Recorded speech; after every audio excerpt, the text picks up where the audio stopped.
comment cela est-il reçu en Russie, sur le territoire de la Fédération de Russie, à Niva? Les déclarations répétées, n'est-ce pas? Le fait que le président de la République, non seulement les dit en réponse à une question le 26 février, mais maintenant le redise aux Parisiens, à la télévision ukrainienne, oui, l'hypothèse des troupes au sol existe.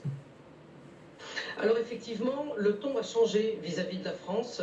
Personnellement, ça faisait 8 mois que je n'étais pas revenu en Russie. Je n'ai jamais entendu à propos de la France et à propos d'Emmanuel Macron ce que j'entends aujourd'hui.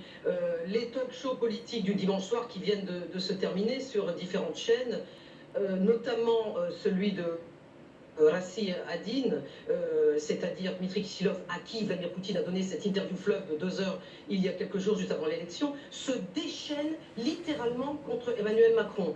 Il se déchaîne contre lui comme il se déchaînait il y a quelques mois contre Zelensky. On dirait qu'il a même remplacé Zelensky dans les talk-shows russes.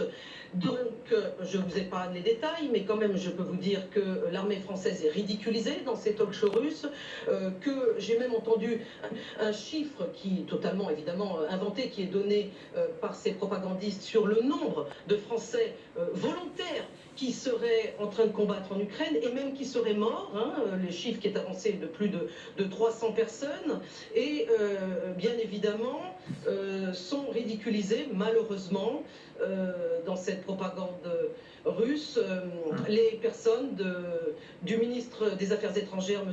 Stéphane Séjourné, et de Gabriel Attal, le Premier ministre, en soulignant qu'ils sont homosexuels et qu'ils ont été partenaires de vie. C'est tout à fait souligné et répété sur les talk-shows russes depuis que Emmanuel Macron a changé de ton vis-à-vis de la Russie.